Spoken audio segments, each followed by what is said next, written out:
You're listening to Mile High Insiders with Nick Kendell and Luke Patterson. Head on over to milehighhuddle.com for all things Broncos. Now, it's time to find out what's going on behind the walls of UC Health Training Center. A little too high. I feel like I'm too much going on there. So we're going to let it breathe until we get the thumbs up from Bawana, giving us the way to go here once we're live on Facebook as well. We're going to beat bot for a second. Nick's going to make everybody throw up with those camera angles there. Whoa, on a boat, man. We're live. Let's get it going. We're good. What's going on, Broncos country? It's Saturday night, which means it's time for the Mile High Insiders. He's Nick Kendell. I'm Luke Patterson, and Happy New Year. One to go, and it's Raiders week, Nick. Yeah, Happy New Year to you as well. Hope you are enjoying the little bit of peace and tranquility that at least I have been enjoying over these past few days, catching up on some much-needed sleep, rest, and relaxation, and ready to hit the ground running. I know that the football season is coming to a close tomorrow for the Denver Broncos, but it really feels like we're mounting up to a big offseason for Mile High Huddle, for all these shows. So it's the football season may end, but the content's going to keep coming. Yeah, we got some big things coming in 2021, so we are excited to be here, excited to get things going. But before we do, guys, tonight's live stream podcast is brought to you by sportsbetting.com. Broncos country, gambling is now legal in the state of Colorado, and you're looking to make watching your favorite sports just a little bit more interesting. Go to sportsbetting.com. It's a no-brainer destination. Here's why. There's sharp odds and low juice. They've got in-house bookmakers. They're not a third-party provider of odds. There's reduced juice, the best prices, hassle-free bonuses with a one-time rollover, which means the money is yours after you bet it just one time. Now, other sites, those range between 5 and 30 different times. There's 24/7 live customer support, always a real person in the United States. So here's the kicker. Right now, after you make your very first deposit, sportsbetting.com will match it up to $750. Now it's $750 in free bet credits. Plus, right now with the NBA season in mid-form, it's already going, man. NBA is hot. You're also going to get a $25 free bet in credits. So head on over to www.sportsbetting.com/Mile High Huddle. That's www.sportsbetting.com/Mile High Huddle and capitalize on up to $750 in free bet credits. Start 2021 off on the right foot. And guys, make sure to follow us on Twitter at Luke Patterson LP. Get it, Nick, at Nick Kendell, MHH. And if you guys are joining us today via YouTube, do us a huge favor. Like, subscribe, and share the show on Facebook. We appreciate all of your support. Click those little thumbs up and make sure you get in this action. Now, do not forget, guys, we've got so much great content on milehighhuddle.com, tons of it, and we've got draft season right around the corner. But first, we've got to get to Raiders Week. So remember, get on over to milehighhuddle.com, an affiliate of Sports Illustrated, part of the Maven Coalition, brought to you by Overtime Media. This is the Overtime Podcast Network. Another week, another Broncos loss, but this time to the Chargers. There's always something, though, to help brighten your week after such a tough loss, and that's Coors Hard Seltzer.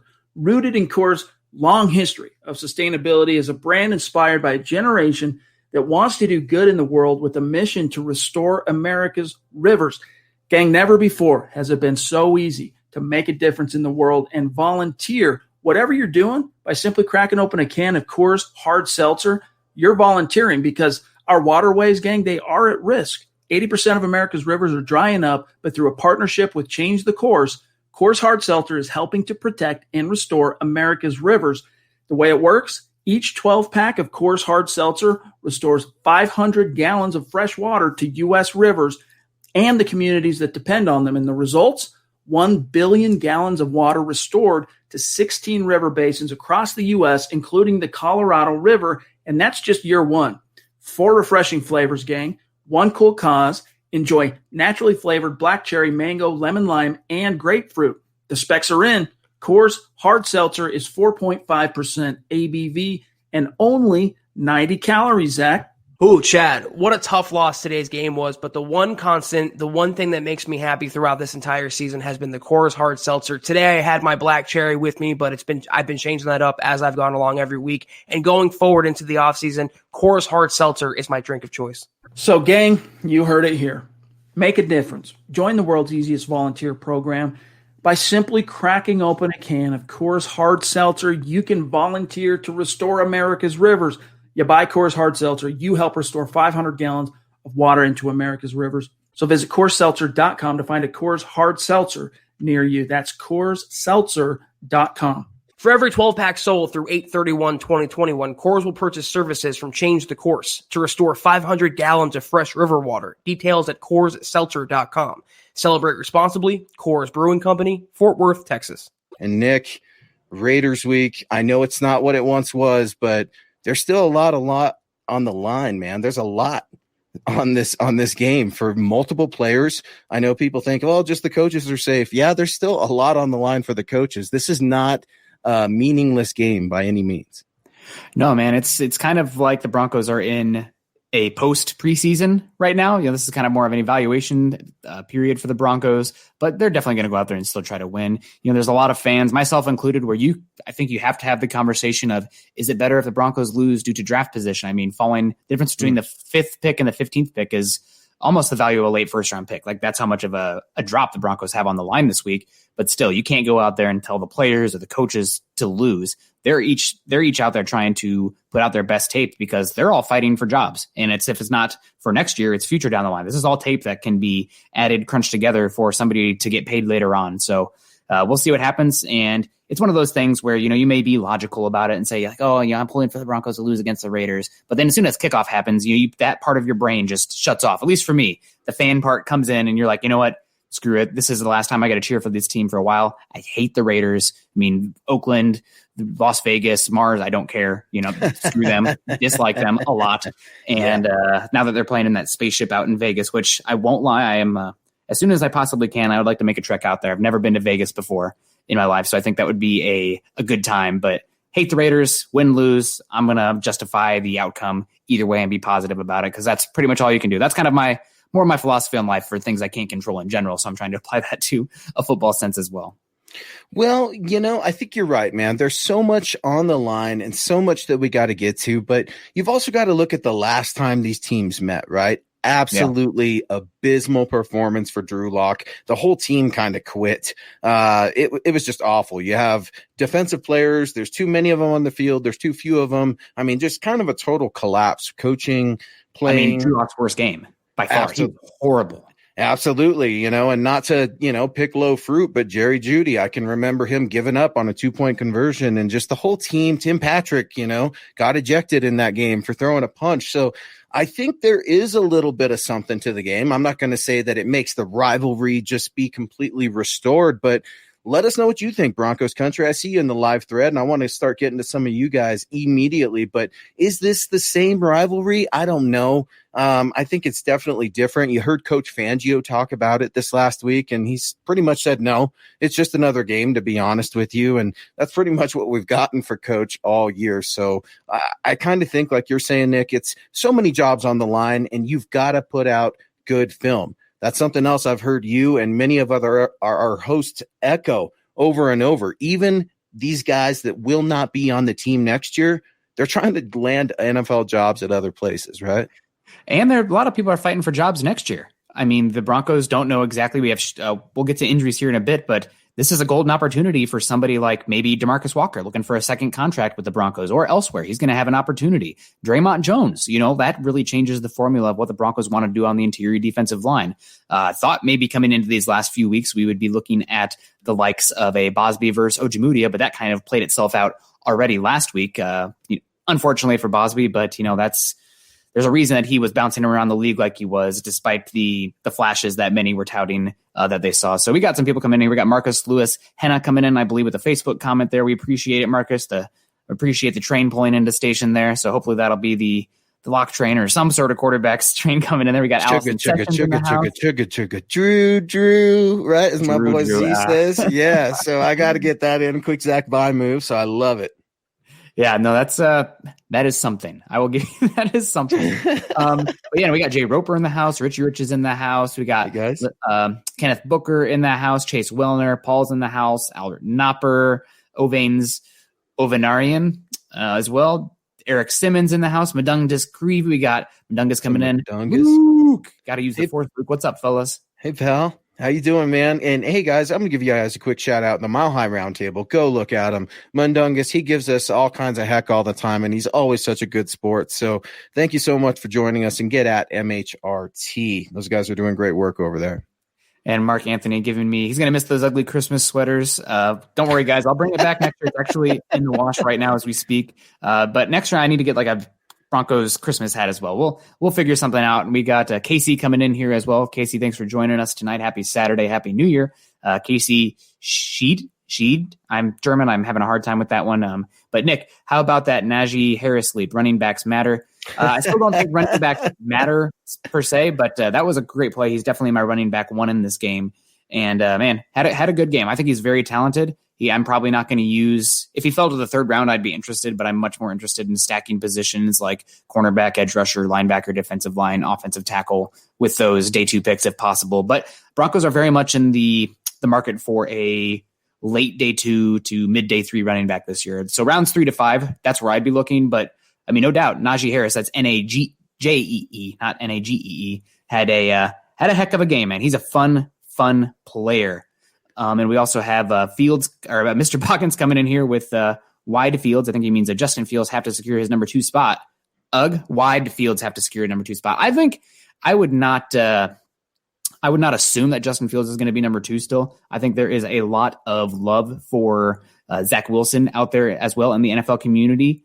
And there are some people out there also that really love Trey Lance. I mean, we see Justin Fields and Trevor Lawrence out there, but Trey Lance has the best combination of pure arm talent and athleticism of any of those quarterbacks in the draft this year, and is a year younger than all of them. So I would not completely discount him just yet, but Fields is probably going to go number 2. Is he going to go to the Jets? We'll see, but that's a conversation that the Broncos probably should have. Are they going to have it? Who knows? But we got to get to the Raiders. I mean, yeah, the fellas and the gals have got Nick fired up. They know how to trigger you, man. And hashtag, let's get a hashtag trigger Nick, because we hit you with the running backs matter, and then it was tied into a 2021 NFL draft question, which, guys, we have got so much stuff coming. I'm going to go ahead and plug it right now. Friday, January 22nd. Get at Mile High Huddle. Get at Chad Jensen too. We tweeted that out there. We're going to be having a draft preview, so to speak, of some premier picks. So more to come, but be sure to get that on your calendar. So yeah, we got to get to the Raiders, like Nick said, man. And I love it. I love it. We've got so much draft coming. I promise we got to get to the Raiders, but it's coming, man. And it happens right after this game. That's when it happens. I mean, they can talk about evaluations and everything like that. Well, it's draft evaluations too. And I know free agency comes before the draft, but man, it's just about here. But we cannot overlook the Raider game.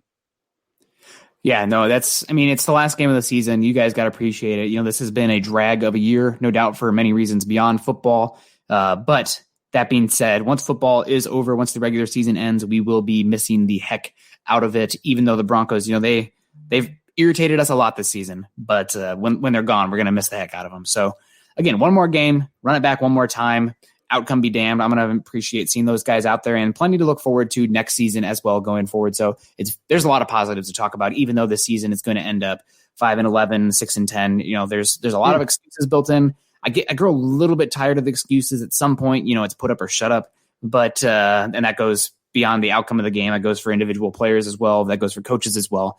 But, you know, we should run through this injury report here real quick. This was from yesterday, so there have been some moves since then. So we have Bradley Chubb. He's questionable. It sounds like it's going to be a game-time decision. We'll get back to that. I don't think he should play, but you never know. KJ Hamler is out. He's actually was just put on IR with Josh Watson being officially called up from the practice squad, I think, to the 53. So he's officially on the roster right now. Shelby Harris also to the injured reserve, unfortunate. Trey Marshall, questionable. Levante Bellamy, questionable. Anthony Chickalo, questionable. Deshaun Williams has been a full participant with a knee injury. DeMar Dotson is full with a hand injury. And Graham Glasgow is questionable with it's a shoulder injury. So maybe we'll see some Netane Moody. I honestly, play the young guys. I don't know what you have to lose. Play the young guys. Just get some reps out there, get some tape, give them a taste so that way they know what they can work on next year. Raiders have a lot of guys out as well. Trent Brown, one of the higher paid right tackles in football, is out. Colin Farrell went on the injured reserve.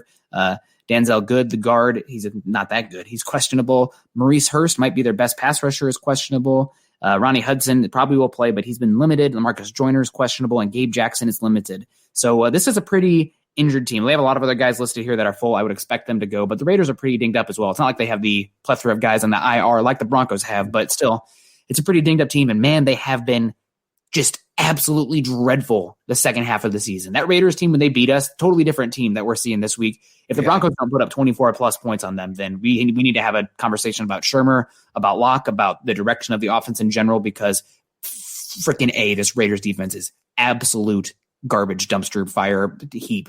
Dirty baby diapers. They're just trash. And that's Nick not cursing yet, fellas. I love it, Nick. Executing some self-control. Something I'm trying to do too, man, because, man, this defense, I get it. They're trash. But you know what? This offense is trash too, if I'm looking at it. And the offensive line is not the problem anymore. Stop with that. These guys have played exceptionally well. Coach Munchak has played exceptionally well. And I want to get to your super chats and stuff like that. I see you guys out there asking those questions. But, man, Drew Lock, the turnover machine. If you're the Raiders defense, you got some balls coming your way, right? I mean, as trash as you are, you've got by hook or by crook, fumble by interception. I mean, a turnover's coming your way, right? Yeah, that just has to absolutely drive somebody like Vic Fangio bananas, because you have such a thin margin for error. This is not like the Chiefs, where you have a great quarterback, or the Packers, or a team like the Saints, where you have such a better margin for error, where if you're going to be a little bit more aggressive and turn the ball over, you at least know you're still coming with 30 points every single week. And that's not the case for the Broncos. A turnover, giving the other team a short field position, I mean, it's a killer. So there's no doubt Drew Lock has been a turnover machine this year. Will that continue? I don't know, but it has been an issue. And if this is another game where he throws, what did he have against the Raiders last time? 4 picks? 4 of their 10 picks on the season in one game, then, there are conversations that we're going to have. That doesn't mean it's the end of Drew Lock. That doesn't mean the Broncos have to go for quarterback, but, the level of play that he's shown so far this year isn't enough to be anybody who is 100% confident on Lock is using it based on something other than the analysis. There's got to be some sort of emotional investment to be that sold by what we've seen so far this season. Yeah, and Richie Rich weighing in there a little bit, kind of echoing and piggybacking off of what you said. It's about fit, right? That's the dirty little secret in the NFL is fit. And right now it's just not fitting with Drew Lock and Pat Shermer, and they're trying to come to a middle ground, and the middle ground isn't even really a fit either. There are opportunities for success there, no doubt, but it's not fitting and it doesn't feel right. Listen to Pat Shermer speak, even though the guy doesn't have, the biggest personality in the room. I just don't hear the things that I would typically hear from an offensive coordinator talking about a quarterback that he loves, a quarterback that he can be impressed with. And it's just one of those things where Drew Lock is constantly under that scrutiny. And I think the young guy cares, but I'm not sure it's a fit. So before we get going down too much, I want to get in here to some of these supers. We got Mr. Mark Langley coming in with a $4.99 super chat. Happy New Year, Mark, and go Broncos. Thank you so much for joining MHI. Just wanted to say what's up and go Broncos. And Drew Lock needs a full offseason. Hashtag Lock3, bigger hashtag MHH. Nick, Mark has a big point here. This is a valid thing. I don't want to excuse this away because there's so many that are divided with Drew Lock, right? That much is clear. A full off season, maybe with another coordinator that is his own, that at least he knew a little bit last year. They've gone through struggles together. I'm not so sure it's a fit. I don't think firing Pat Shermer is necessarily the move that the Broncos need to make. I'm not saying if they did, it would be the worst thing ever, but can you talk a little bit about that? Because I think that's a really good super chat and a really good question, man. What is can it make a difference for a quarterback keeping the offensive coordinator around for, another season? Yeah, I definitely think that can make a difference. I mean, especially when you have a finesse wide receiver like Jerry Jeudy and the passing scheme that the Broncos have, where guys aren't necessarily being schemed open as much as they are relied on their route running prowess to get open. And that means you have to have very good timing and chemistry, and the routes have to match the drop back, the steps back by the quarterback. It's all about the timing there. And that's just something that I don't think you're seeing that with the Broncos this year. It's a big reason that Locke and Judy have just never seemed to be in sync.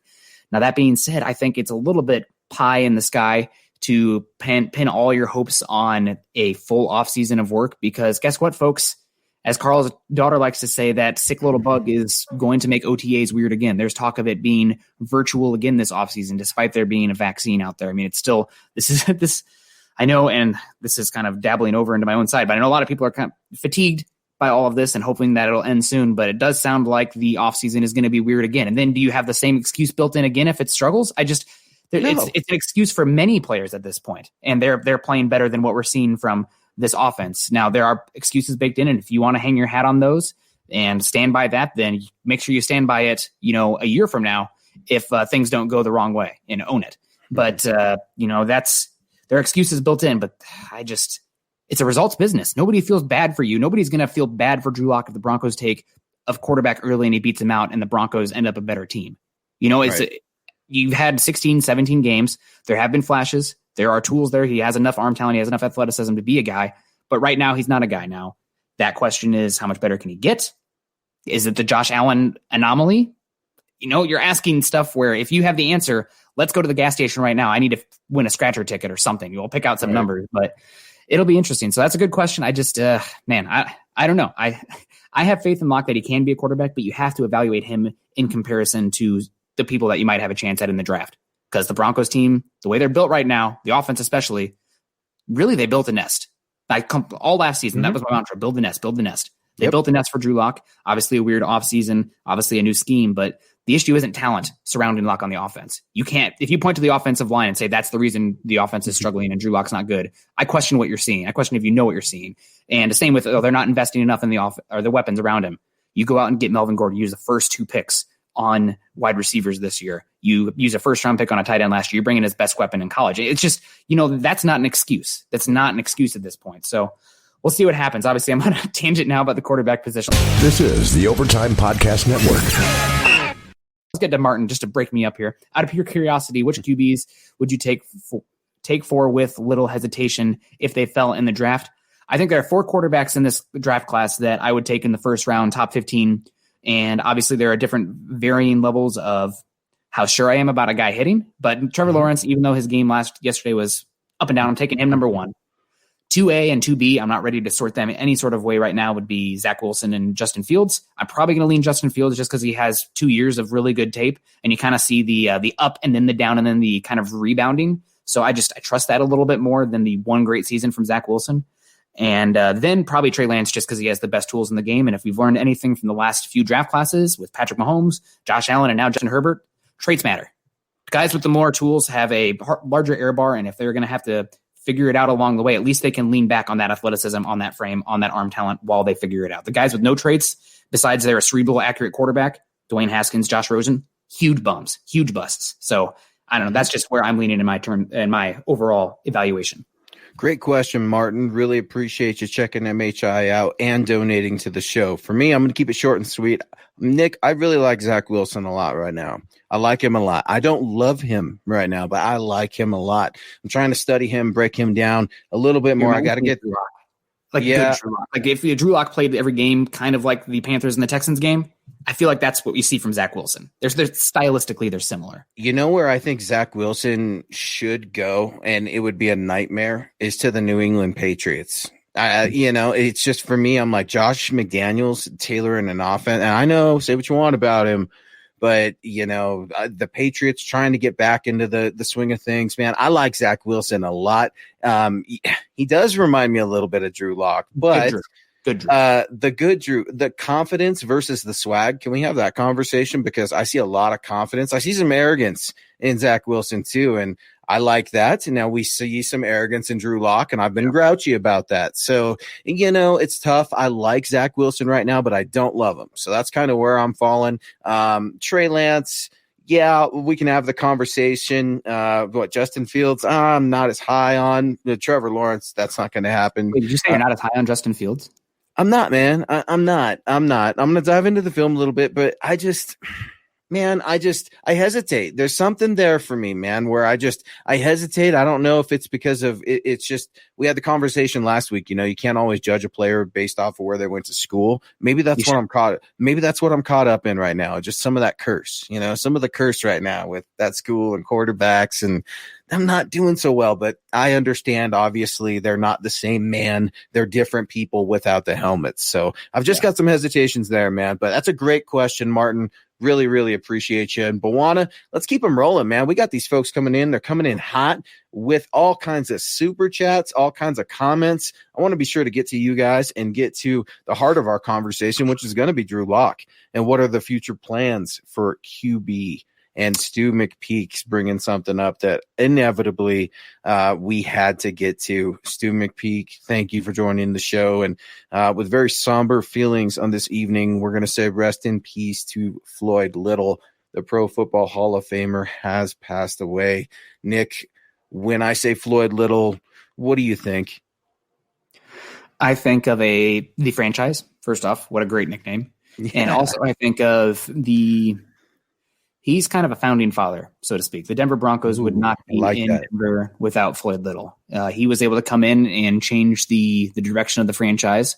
And who knows if, the Three Amigos become a thing, if John Elway becomes a thing, and so on and so forth. So he really was a founding father for this team and this organization. I'm definitely too young to have watched him and appreciated him for his actual level of play. Mm-hmm. I know I always say running backs don't matter, tongue in cheek.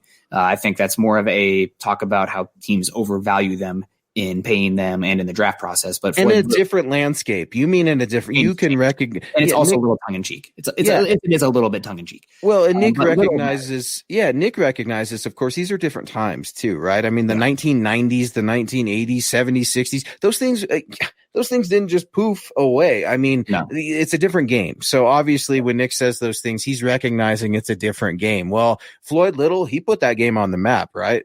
Yeah, he was, hell of a player. Syracuse had a good line there of running backs there for a bit. Actually, I think I saw that maybe this will be controversial for some people, but the current president-elect tweeted out because he was around there for Syracuse Law School when Little was doing things, so had some fond memories of him apparently. But it means a lot, and he means a lot to the team, and it's unfortunate that he suffered some down the stretch. We're right in the middle of a sick little bug. But, don't forget about a lot of people dealing with cancer and everything like that going on in the world. So it's sad. That being said, he probably lived as much as anybody in this world, given what he was able to do for his time, a groundbreaker, somebody who was able to be somebody also to help break some color barriers in communities. So, he's somebody that he's a name that shall not be forgotten. And never in his life, he touched a lot of people. And that's more than somebody can say about a lot of people. So, that's very elegant. I don't think I could have said that any better, man. It's very elegant. It's very honest. It's very raw. Certainly I see Broncos country weighing in. How beautiful and how great is it to see Broncos country saying thoughts and prayers to the Little family, embracing their own. I mean, this man is eternalized and forever in the Pro Football Hall of Fame, but more so in Broncos country and all of our hearts. Orange and blue, we all bleed those colors together.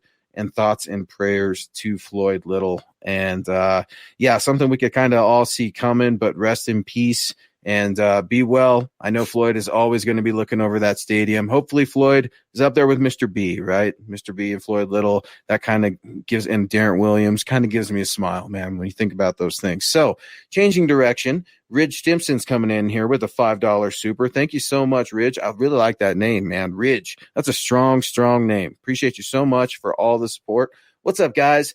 I think Wilson and Lance are the two guys we've got to consider in the first round and possibly target a cornerback in the second round.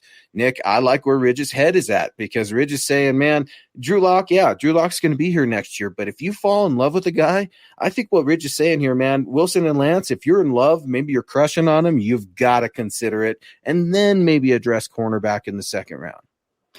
Yeah, I think every single season, when you head into the offseason, your first question would be, are we confident that we have the guy under center? And if you're not confident, that means that you have to look under every stone, shake every tree. And as cliche as that sounds, that's just how important the position is. And right now we are Drew Lock. What is he going to be? 25 next year, 2 years left of his contract. and we don't know.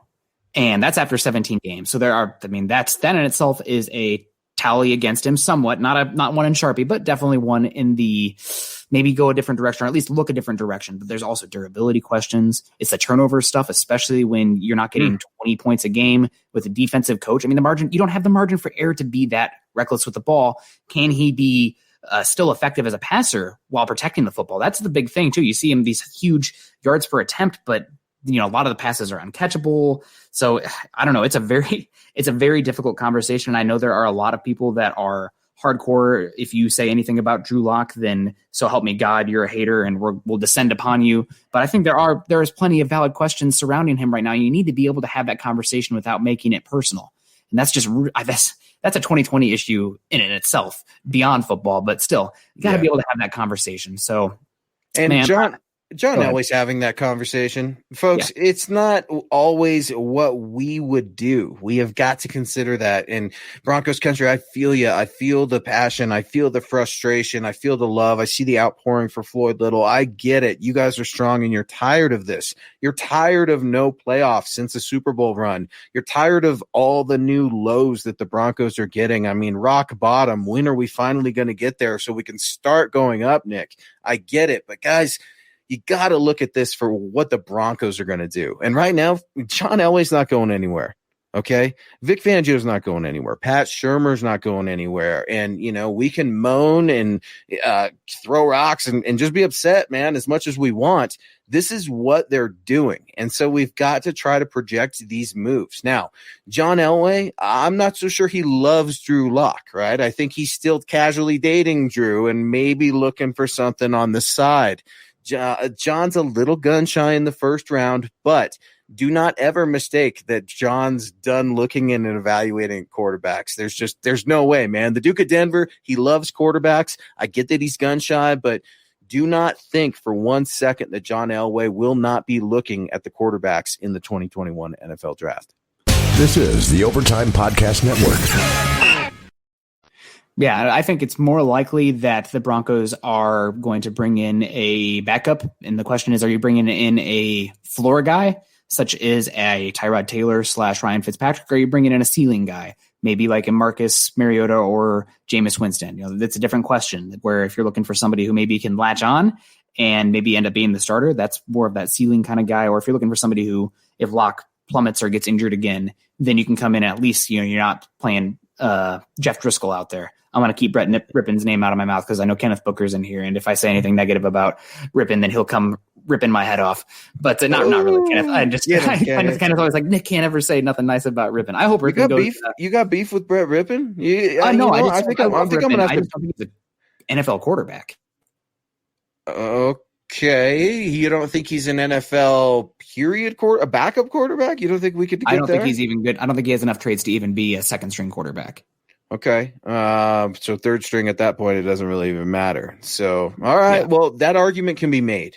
That being said, there's a big value to have him in the quarterback room. This is a guy who's being groomed to be a future coach. I mean, it's just is what it is. So we'll see what happens. We got people saying Rippon better than Locke. I don't know about that one. No. I'm just going to say no. Nick doesn't know because he's going to be polite and say it nice. I'm going to say you're absolutely wrong and you're crazy if you think so. The arm talent is not there, guys. I didn't get to see him this year, right, because of that funny little bug out there. But Drew Lock's rookie year, Brett Rippon's rookie year, I was out there training camp, on the sidelines, and we're all kind of watching this kid, and we're like, man, he can go through the progressions, but dang it, there's a lot of air. There's a lot of air under that ball, Nick. I mean, Blake Bortles thinks there's a lot of air under that ball. And, it's really tough. So I agree. I'm not going to say, I see Manny coming in here. Rippon sucks. Guys, he beat the Jets, okay? So he can always hang his hat on that. And let's be honest, Nick, you're exactly right. He's coaching Drew Lock right now. I mean, he's Drew Lock's coach. I don't know what Shula's involvement is with Shurmur. I don't know, man. But yeah, I think it's an interesting dynamic. And Brett Rippon, he's probably not going to be here, I would say, as a quarterback. Who knows, man? How far does Brett Rippon want to take this quarterback thing? Or does he want to start becoming an intern, start learning how to be a coach? Chad Jensen, the boss man, coming in here with a 10 super. Appreciate you, man. Happy New Year, studs. And guys, I've been waiting for this opportunity. Thank you, Chad. We appreciate everything you do. Guys, go over to Chad's Twitter and look at his Santa Claus outfit. He's got that, he's got his A-frame tee or A-frame muscle shirt that he loves so much, and the big Santa Claus beard, man, and I love it so much. And we're bummed that the holidays are over. Nick's no more sweater, and Chad's got to get rid of that Santa suit, but appreciate that, Chad, and appreciate you so much. And Bwana, let's just keep him rolling, man, because I want to make sure we get to absolutely everybody. Kyle Heckman coming in here with a super chat, $10. Appreciate you so much. Hey, guys, it's been a while since I've been able to catch you guys live. Happy New Year, and thank you for all you guys do. Thank you very much, Kyle. We appreciate it. We appreciate everybody in here right now. And hope you guys are staying safe in the new year. Hopefully 2021 is a little better than 2020.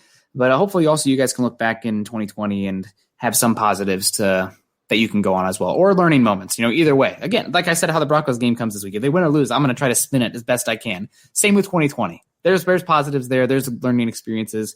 That's what it's all about. That's life.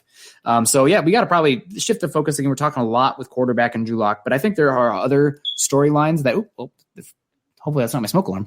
Sorry guys. I think a new coordinator is needed for Lock to get going, as a QB should be.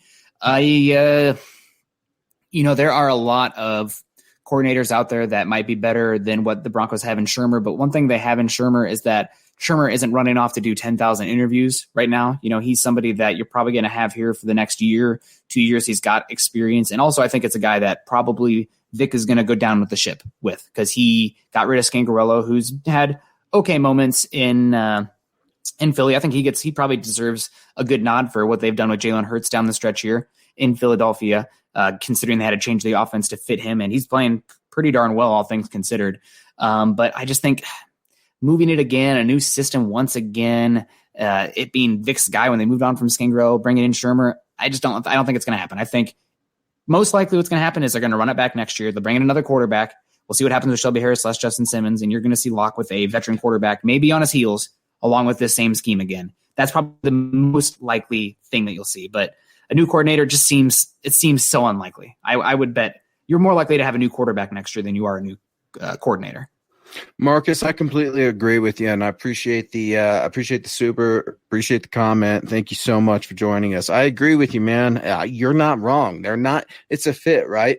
Do you want your quarterback to fit your coordinator, or do you want, your coordinator to fit your quarterback? Well, the Broncos have answered that question, guys, and Pat Shurmur is not going anywhere. I hate to tell you this, but it's just the way it is, Nick. I mean, Pat's here. I think the only one that's going to get the axe is Tom McMahon, and, Vic Fangio backed that up just a little bit a couple weeks ago. I mean, what else is he supposed to say? Yeah, we're going to fire him at the end of the year. So who knows? I mean, it's about fit. And, I've heard some theories out there saying, look, Drew Lock is going to be the scapegoat this year. They're going to go after another quarterback. Why does it have to be that way? It doesn't quite need to be so absolute with that. Drew Lock is salvageable, Nick. You and I have had this conversation time and time again. Maybe this offseason is what Shurmur and Lock do need. Maybe they've got to come to a competition, and we can go down that road of, I've got problems with, if you got to bring in a veteran guy to inspire this guy to not throw a turnover, I think Drew's probably going to feel a lot more pressure than he's already feeling. And, he could potentially go down. Who knows? I'm not sure. Sound like Vance Joseph right now. But Marcus, that's a really, really good point. But hey, man, Pat Shurmur's here, Nick, and he's not going anywhere. You're exactly right. He's handpicked by Vic Fangio. And another theory right now is, will Vic Fangio get a little bit of say with regards to a quarterback this year? I don't know, but it's a conversation worth having. And I think there's something interesting to be said about this Vic Fangio, the quarterback conversation, because odds are they probably play it safe and would bring in a vet / roll with Locke. But you see Vic Fangio's best seasons as a defensive coordinator were with an athletic quarterback that was great in the red zone with their legs and protected the football. And that was actually Mitch Trubisky's year where, again, Mitch Trubisky, they went 13-3 because they had that athletic quarterback running that scheme. And then the year with Colin Kaepernick where they went all the way to the Super Bowl. So people saying like Trey Lance isn't a fit, maybe he's not for Shurmur, but like for that type of offense and what we're seeing with Jalen Hurts right now, who's a way lesser athlete arm talent, not way lesser, but significantly lesser athlete arm talent than Trey Lance. And it's working there. So I just think I wouldn't rule out anything just yet. And I want to actually get to this real quick. Obviously, we're talking about the Vidungus and his roundtable here over at there's Joe Mahoney over at Mile High Report, obviously a competing group there, but good information is good information. He broke down this year's locks ability in play action versus non-play action, and the juxtaposition, typically all quarterbacks will be better in play action versus non-play action because it really opens up the middle of the field by sucking in the linebackers and making sure that it doesn't really affect the cornerbacks as much, but especially the middle of the field with linebackers and safeties and the slot corner. You can see a big difference there. But for play action this year for Drew Lock, he's actually completing 73% of his passes. He has a 6 touchdown to 0 interception ratio and a rating of 124.7, which is actually some of the better in the league for the play action. For non-play action, which is typically much more predictable year to year, you can kind of isolate guys, and the guys who are not going to be good typically are the ones who stink the most at the non-play action. And you see Locke with a 52.96 completion percentage, an 8 to 15 touchdown interception ratio, and a 59.3 quarterback rating. So again, I'd like to see more play action with Shermer, but there's something to be said about this type of offense and being able to pick guys off. I mean, he wants to play shotgun, throw the ball around. You just don't have as much play action there. So there's a conversation to be had about tailoring the offense to Drew Lock, but also how limited are you in your offensive scheme because of where the quarterback is struggling right now? I think that I feel pretty definitive about saying this. I haven't made my mind up about Drew Lock. I haven't. I just haven't. I think he deserves a shot to compete for the job next year. I don't think he deserves it as the incumbent. I want to see what's going to happen. Now, I've got all kinds of problems with Drew Lock. The turnovers is the biggest one, Nick. You cannot, and don't give me the turnover at the Hail Mary at the end of the game, okay? We talk about context all the time, all right? I'm obviously going to look at the stat log and be like, okay, well, could have had a few of those back, but we're talking about 21 touchdowns and 18 interception in 17 games. That's a 59% completion percentage. And don't come at me with the Josh Allen stats. I'm so sick of hearing about it. They're not the same quarterback. And look at what Josh Allen. It reminds me, it's the same logical fallacy with Josh Allen following that as like saying, like, why don't we take a quarterback in the 6th every year? That guy could end up being Tom Brady. It's like, well, you're talking about an extreme anomaly there. Unicorn? Why don't you just win the lottery? You're poor. Yeah. Why don't you just win the lottery? Like, well, we have a lot of data, and the data doesn't dictate what the future will be, but it's a probability conversation. It's just how likely something's going to become. And that's telling the truth, and that's trying to project, right? That's what this game is about: projections, trends, trying to identify where you can gain those inches, right? Sound like Al Pacino in Any Given Sunday, right? You got to crawl for those inches. And Vic Fangio, man, he's not giving those halftime speeches that we love in the old 90s football and stuff like that. But when we're talking about Drew Lock, man, 24 turnovers in 17 games, guys. That is unacceptable. That is hard to excuse away. Now, I'm going to say this. Drew Lock is not the problem with the Denver Broncos. Can we just agree on that? This does not solely fall on Drew Lock.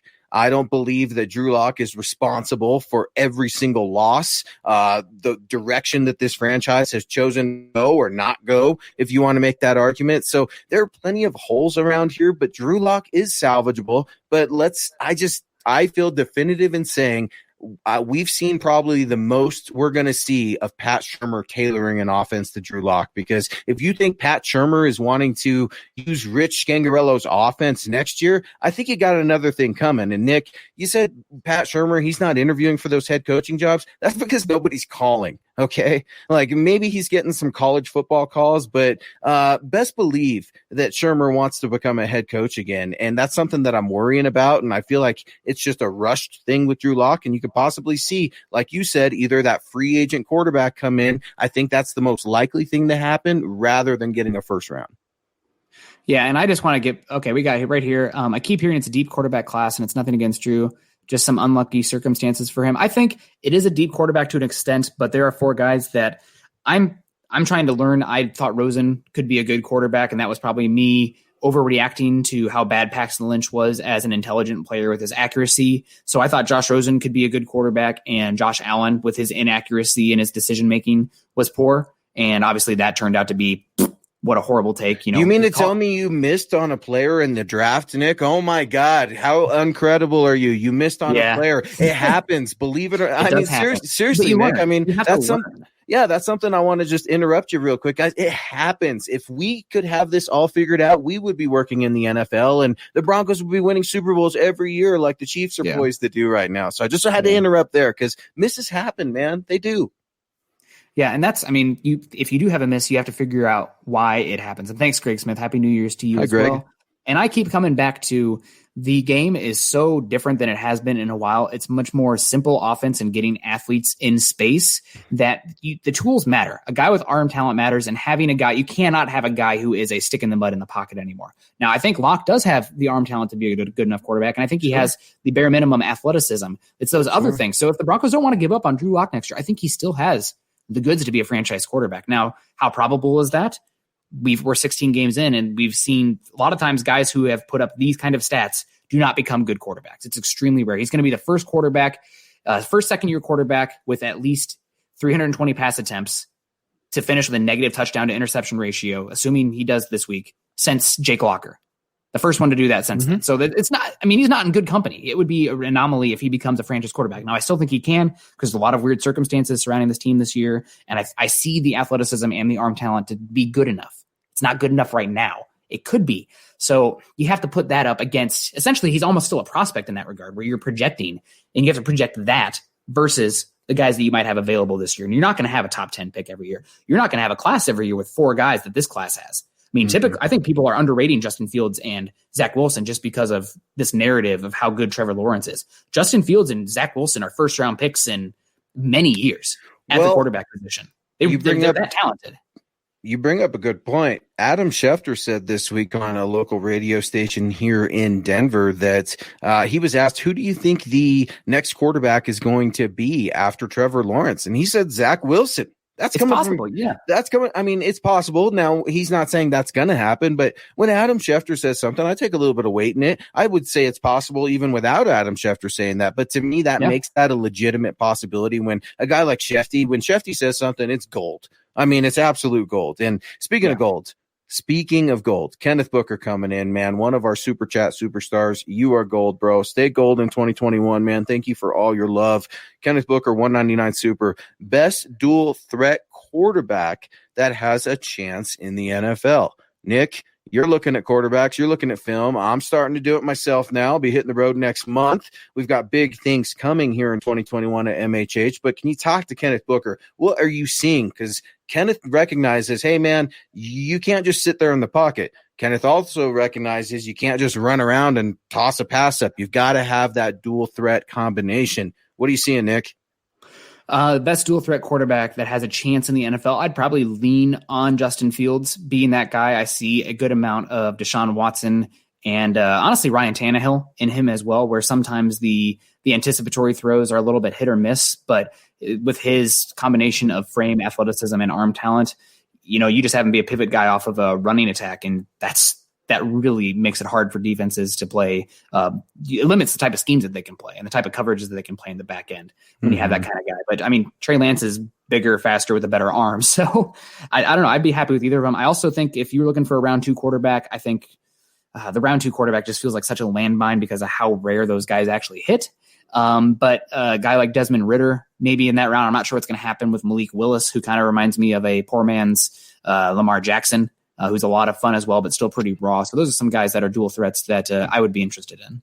Yeah, I think that's something to keep an eye on. I'd agree with a lot of that. Dual threat, man, that's the way the league is going, dude. I was really gun shy on Kyler Murray. I'm coming around on that. I know he's banged up, but Mark, I want to get to Mark real quick. Yes, please. Mark's coming in because this is something I want to get into also. What are the MHI thoughts on Drew's tackling of the next offseason and Melvin Gordon's comments?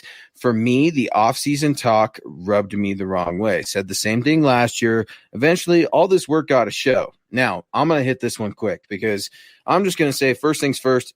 Mark, you're exactly right, man. Drew's coming up there and he's saying the exact same thing every week. What else is the guy supposed to say at a certain point? Are you going to talk about it or are you going to be about it? That's something I try to live my life by. And there's so many times I'm talking about it, right? Right now I'm talking about I got to stop eating so much crap, right? And start getting in shape again and, get back on that treadmill on Monday, which I'm not looking forward to doing. So right now, all I'm doing is talking about it, Nick. But am I going to be about it on Monday? I don't know. That's a decision I got to make. Just like Drew Lock tomorrow. That's a decision he has got to make. Are you going to protect the football? Are you going to play for your career? You've got to do these things because the want is there. Drew Lock wants to do it. I think he cares. He's not like Paxton where he just doesn't give a rip, wants to play Xbox. He's a good guy, comes from a good family. I want Drew to succeed so bad because of Drew. Like, I love Drew the person. Who doesn't love Drew as a person, right? But here's what I'm going to say. Melvin Gordon, you better watch yourself, bro. Watch yourself because you're playing some of the best football that you're playing. And Melvin Gordon went up there and threw Drew under the bus. I hated what Melvin Gordon had to say. You know, he can go out there and throw interceptions and do whatever. I still have his back. And, you know, we've got the potential to do it. But ultimately, it's, you know, are we going to or aren't we? And it's like, dude, who are you? Who are you? First of all, you know, to talk about responsibility and start judging someone, let's wait till that court case is done, bro. That's what the first thing I'm going to say. Second of all, you broke locker room code, Nick. Do not appreciate it. But the analyst in me, that's very revealing because if Melvin Gordon feels that way, more than one player probably feel that way in the locker room. I mean, it seems pretty simple and basic. This offense is built pretty well, and obviously they're missing a lot of guys, but the car is there. You know, they have a decent car right now. Now it comes down to the driver. And that's what kind of car is it? What kind of car is it right now, Nick? Give me you're asking somebody who knows practically zero about cars. It's not a Lamborghini like the Chiefs have out there. And I would even say that the Raiders probably have a little bit of a fancier car, but the Broncos have one that have a little bit more back end power ability to haul because they have a defense and a defensive coach, a little bit more stability, maybe some 4-wheel drive. They handle a little better in rain. But it's not, I'll just call it I don't know. It's somebody get at me in the car section there. Get in there, gearheads. They built it in.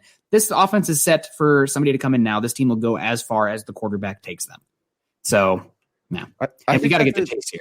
Yeah, Chase, go ahead, man. Go ahead. So, too soon to know, but are you optimistic that our players out for this year will be back to full speed by summer? Albert, Sutton, Miller, Stranad, etc. I guess we take this one by one. Albert, I have not heard much about the knee. It happened about mid-season, so I'm not sure about that one. That one's he'll probably start off a little bit slow, but hopefully we'll have him week 1. Sutton, despite it happening so soon, it was a really serious knee injury, multiple ligaments. So that one I'm very much wait and see on. I feel good about Miller and Stranad being back. Miller is obviously that's outside of the contract question for him, but I think those guys will be back close to 100% at the start of next year. Albert, because of when it happened, I'm not sure. And Sutton, just the severity of the knee injury it might be one of those things where you see him start off a little bit gingerly this season and start to pick it up as the season goes along, kind of like we saw with Chubb this year. We got our MHH community coming out in force right now. I'm seeing our guys and gals coming in here. A souped up Ford Focus. What the Broncos are. We got Richie Rich, a cheap BMW. It's a 4-day gray Valiant. You guys are absolutely killing it. Honda Civic with Chad Kelly driving. Kenneth Booker, you were absolutely you're a killer, man. Talk about hashtag smooth killer. That's Kenneth Booker. And we got Chris Meek coming in here with a $5 super. Chris, happy New Year. Thank you for joining MHI and go Broncos. Guys, Drew Lock is a good backup. Shelby's a beast. We got to sign Simmons. We got to sign Harris. We've got enough on offense. Draft the defense. Chris is saying, hey, look, we've got some tools right now. Shelby's in-house. Now, Shelby came out and said, look, it's a business. I love Denver. And he was obviously through the moon, right, with what the Broncos – say what you want about the Broncos brass. They did Shelby Harris right. Against the Chargers and making sure he could be back there for the birth of his child. Real classy move, but Shelby's going to try to do what's best for him. Chris is getting at a real good point here, man. The defense is everybody with the offense, right? We're all looking at the offense. Well, we need some defensive players here too. And I think Chris is on to something. Yeah, there's just not many difference makers at the second level right now. Once Bryce Callahan went down, the whole second level of the defense just kind of really looked like poop. They don't have very much athleticism at the linebacker position. The depth of the cornerback room, granted injuries are a huge part of this, but it's really lacking. So there's a reason that the Broncos are linked to many cornerbacks and linebackers in the draft. Yes. Not free agency, because it doesn't really sound like they're going to be much players in free agency this offseason. So probably a lot of the additions are coming via draft or retaining their own guys. But yeah, I mean, on one hand, the Broncos are the worst team in football at giving the ball away. But on the other hand, they're the third worst team in football at taking the ball away. So they're going to have their worst turnover differential in their history this season, I believe. And that's an issue. And there's part of the reason for the turnover issues is because they're not playing from the lead very often, so they have to play this really kind of grinded out, safer type of defense that does not lend itself to creating turnovers. But they do need more playmakers, especially at that second level. Although I would not hate them if the player value fit. I would not hate them taking another pass rusher just because you can never have enough of those guys. Nick, I started my cornerbacks this week, man. I started my corners. I'm starting to like some guys, man. At first I'm starting with my South Carolina Cats, right? That's obviously the big ones, but man, there's some corners in this draft. I'm starting to get into some day 2 and 3 guys right now, and that's talk for another day. But I got to get to some supers, guys, because look, man, we're in our last little bit of segment in here. So we've got Naj Altaf coming in here with a 1999 super. Thank you so much. Happy New Year, Naj, to you and your beautiful family, and go Broncos. Hey, brothers, I feel like Elway has built this offense to be run first, pound the ball with 2,000-yard running backs. Kubiak, Scangarello, they fit that profile. Fangio, he wants a downfield throwing offense. Do the players on the offense fit Fangio's scheme? And Naj, as soon as you say that, I'm thinking about something. I'm thinking about Vic Fangio's infamous comments, right, about Rich Scangarello last year. We got to throw the ball down the field, and I think that's what Naj is getting at here. Nick, what do you think about Vic Fangio and his philosophy for a quarterback and throwing the ball down the field or run and pound? I mean, what do you think the old coach wants to do? Because as far as I can tell, he doesn't want to have anything to do with the offense. If you had to guess, what would you think, to Naj's question, man? What does Fangio want from his quarterback and his offense? Well, I think Fangio is no fool, and he kind of sees the direction of the game going right now. While the running game does still matter, it is really a lot about creating explosive plays with the pass game and dictating matchups with speed. So that's why he went after a Judy and a Hamler, looking for guys that can be isolated. And like, if you have a guy like Hamler out there and you're playing cover 1, good luck, because that safety has to shade. There's no choice. Otherwise, you're giving up a chance at a 70-plus yard touchdown. So I think in last year, the Broncos were one of the worst teams in football at creating explosive plays down the field. It just made it so hard you have to execute perfectly, not make mistakes to matriculate the ball down the field 12, 13 plays. Now, in kind of a juxtaposition to the comment there from the super chat, you see a team like the Titans, which are very much a run-oriented team. The offensive identity is built around Derrick Henry, but they're still one of the best teams in football in yards per pass attempt. So you don't have to be a non-passing team to push the ball vertically. In fact, I would say it's the opposite. If you are going to pass the ball less, that means you need to be more explosive with your attempts, leading it off of play action, throwing the ball down the field to make sure that you're taking advantage of when they're playing the box. So, that's kind of my thought. It doesn't have to be an either or. If you are running the ball, you want to have a heavy rush offense, you should be throwing it down the field more. Well, and Vic Fangio knows what he's preparing for, right? He's preparing for these air raid offenses. They want to throw the ball and everything. So naturally, he's probably going to want a healthy. He's always talking about balance, right? It's a favorite thing ever. Balance, complementary football, blah, blah, blah, blah, blah. I think that's a good question, Naj. I really appreciate Naj, I'm so sorry. I really appreciate that. And happy New Year to you and your beautiful family. And John, let's please keep it rolling. Naj, thank you, brother. And go Broncos, man. I appreciate the Kubiak shout out. Stu McPeak coming in here with a $10 super. Appreciate you so much, Stu. Happy New Year and go Broncos to you and your family. Always appreciate Stu. Stu's out there, man. Stu's on Twitter. He's on Facebook. Always involved in the MHH community. So before we get on out of here, obviously we're approaching that hour mark here. What matchup tomorrow are you most excited to watch? Obviously, there's a lot of guys that are going to be missing, but who are you excited to watch tomorrow? What should the fans be looking for in this Week 17 matchup against the Las Vegas Raiders?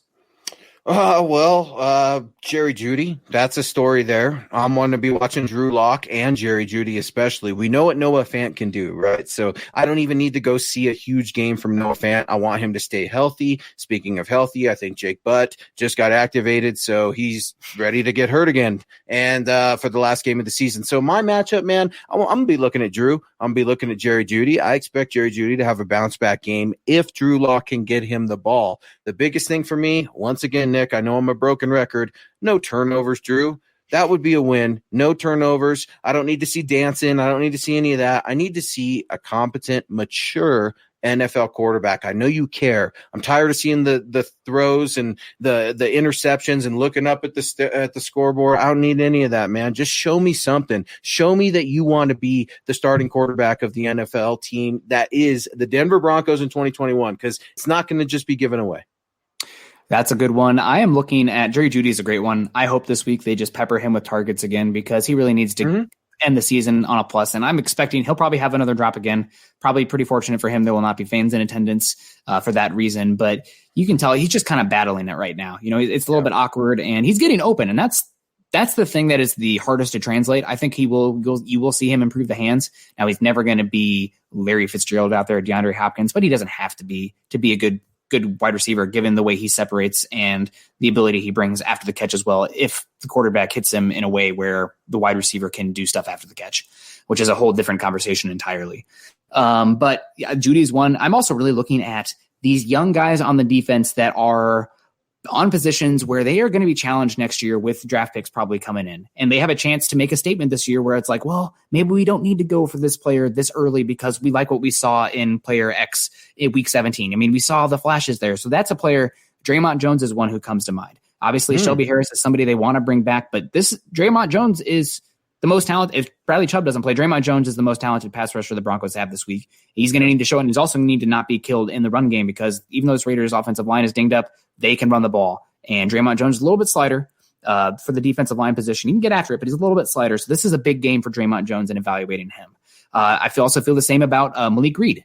Edge rusher position is one that people are, I think, sleeping on a little bit for the Broncos. There is not a generational type of generational. There's not a primary alpha pass rusher at the top of this class this season. There's not a Chase Young. There's not a Myles Garrett. There's not a Bosa Brothers type of player. But there are a lot of good pass rushers, so we got to look at them. But Ridge, real quick, appreciate the kind words on the name Luke. Just because I think we go Wilson or Lance doesn't mean I don't like Locke. Still give Locke next season. I completely agree. I still like Locke too. I think Locke still has the ability to become a franchise quarterback. You just have to put him up against every single quarterback not named Trevor Lawrence, because you're in a position where you might be able to go get a guy this year.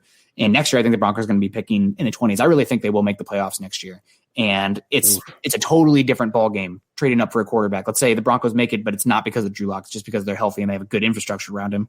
Moving from 22 to 3 in comparison to 10 to 3, you're talking about a difference of a first round pick. I mean, that's so, and also not every class is as good as this one is at the top at quarterback. So that is the debate that we're going to have, and we're going to have it many times this offseason. Yeah, and you're exactly right, man. And Ridge, I appreciate that so much. And I'm going to get to my pick real quick, man. I got the Broncos winning this game. Call me crazy, Nick, but they have got something for the Raiders at the end of the year. It seems like that's been history. I've got a game-winning field goal from Brandon McManus. It's time for him he needs to redeem himself a little bit and make me feel better, make Broncos country feel better. Coming into this 2021 year, I would feel a lot better knowing that our whoopee, Brandon McManus, our number one scorer, is going to get us a game-winning field goal against the Las Vegas Raiders. See you later, Chucky. Yeah, no, that's a good one. I have the Broncos losing this game 27-23. I just think that there'll be too many turnovers and a little bit of slop where they just don't pull it out in the end. But, we'll see what happens. The last guy I didn't want to get at that might be playing for a spot next year. And right now, I think even if he struggles in this game, he will be given every chance to start next year. And that's probably Michael Ojemudia. Broncos it depends on, though, is Michael Ojemudia going to be cornerback 2 or cornerback 3? That's probably the big one there. Because if they bring in if Michael Ojemudia plays great this week, do they have to use a first round pick on a cornerback? It doesn't mean they have to rule it out, but you have Callahan coming back. You'll have Ojemudia. Do you need a first round cornerback then? Obviously, if it plays out that way, there should be no issue going cornerback because they're that valuable. But that's another one. So Malik Reed, Michael Ojemudia, and Draymond Jones, guys I have under the spotlight because they're very much guys who are playing for what their role could be in 2021. And they're on Fangio's precious defense, right? And if there's one thing we know about Vic, he loves his defense. And speaking of love, Richard's given us some quick love as we go out the door. Richard, appreciate you so much. Happy New Year with that $5 super. How much of Drew's seemingly slow development is because of difficulty of throws asked of him? I rarely see him get easy schemed up throws. Now, Rich, I'd push back a little bit and say I don't know it's so much as a fit because Pat Shurmur's not out there throwing the ball. Only Drew Lock is doing that. And I've got a problem with Drew Lock's feet. His feet have been terrible since Mizzou, and they're not getting any better. So it's like, well, at what point is your footwork going to get better? Some of these things are on Drew. Now, you are starting to see some of the positives, Rich. You're seeing him climb the the pocket a little bit. It's okay to take a sack, throw one in the dirt. We've seen some of that, Nick. So I am seeing some things there, but I can't put it all on Pat Shurmur with schemed throws. For me, Drew, you got to either make the throw or get rid of it. Be responsible. You're no longer a rookie. Yeah, I mean, there are throws out there to be had. You can talk about Shurmur maybe overusing the Okie concept or a lot of different things, like why isn't he using more play action? Why isn't he using more pre-snap motion? These are all valid questions. But still, the quarterback has to go out there and make the play. I mean, if you go back and you watch, I know that he's a guy who probably cost the Broncos the win against the Chargers, but if you go back and watch Jerry Jeudy this season, all 22, just focus on Jerry Jeudy and watch him get open, and then watch him put his hand up, and then watch the ball go elsewhere and his body language. Now, there's a whole different argument to be had about body language with Jerry Jeudy. I know that you're a little bit on the hedging towards the you can't act like that train, but I mean, he's getting so not open. I'm not calling him a bust either. Like everybody else out there, can we just agree? One, he's not Jerry Rice, and two, he's not a bust. Okay, he had a freaking bad game. He had a bad game, guys. Yeah, no, he had a terrible game, and he'd be the first to tell you that. So, but still, if you go back and watch Jerry Jeudy, he's getting open. Ball's just not getting there. Talent's not there, Nick. You're exactly. Right. And I will to me, he was the number one wide receiver, and I don't have any regret about that. He had a bad game. Let's just pump your brakes on Jerry. All right. I know he's out there. He's wiling out on Twitter. We all were doing stupid stuff. I still do stupid stuff. And, I'm 30 years old now, Nick. So here we go, man. But this was fun, man. Fun show, dude. A great show. I appreciate MHH and the fam getting at us.